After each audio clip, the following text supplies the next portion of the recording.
Washington Examiner commentary writer Philip Wegmann. Philip, good to see you.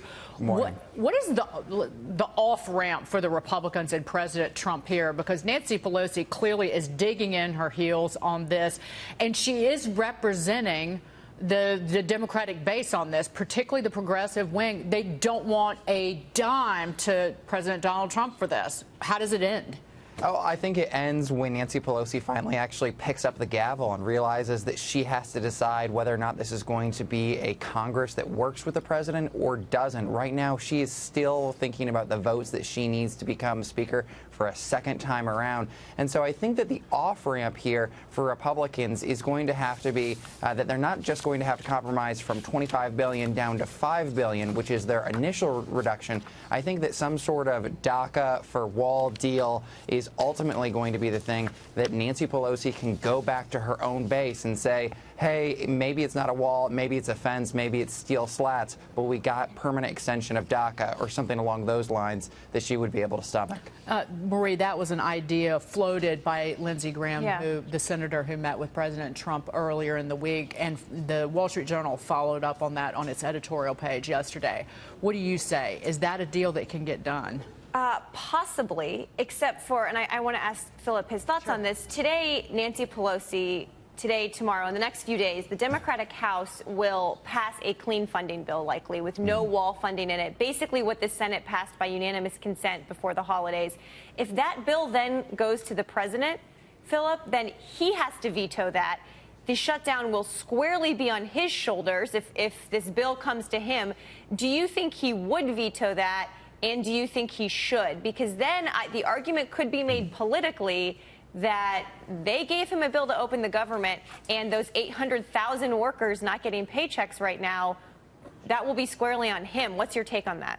Well, I think that what we have is we have the same sort of shutdown melodrama that always happens. There's a lot of buzzy headlines and a lot of controversy earlier on, but the stakes on this one are lower. You did mention those workers who are out of work right now, but looking at past shutdowns, we know that furloughed workers eventually get their paychecks. I think that what's happening right now is that you have both Nancy Pelosi and Donald Trump circling each other, trying to figure out what they're going to do and to figure out who's going to ultimately shoulder the blame. Pelosi this time around, though, I think that she faces more of a GOP juggernaut than in years past, because McConnell has said repeatedly that he's not going to advance any legislation that the president himself doesn't already support. So the president and the Senate are working in tandem, and I think that eventually both sides have to come to some sort of compromise, or, we'll see this drag on, for weeks on end. Well, Philip, then all the Republicans own it then. Now, granted, they have 2 more seats in the Senate. It's 53 to 47, Republican to Democrat in the Senate.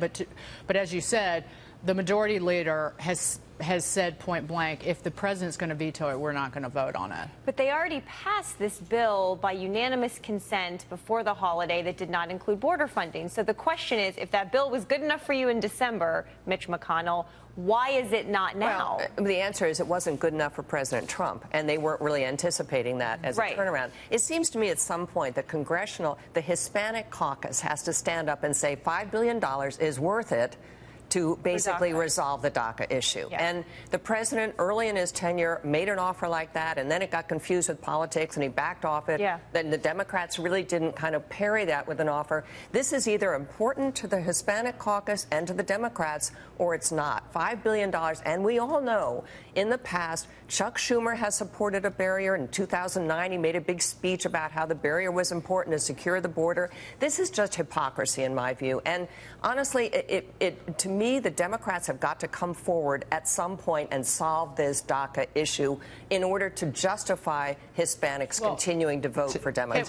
Philip, I want to get James Freeman in here. Hypocrisy is synonymous, though, with politics in this day and age. And I read the Wall Street Journal editorial after George H.W. Bush passed away, and you wrote in there about the lousy deal that President Bush brokered with George Mitchell, the Senate Majority Leader back then. And he wrote in his diary, Bush did, in 1989, I cannot break my read the lips pledge. I would be totally destroyed if I did. He broke it, didn't get the spending cuts that he thought he would from the Democrats, and he was one-term president.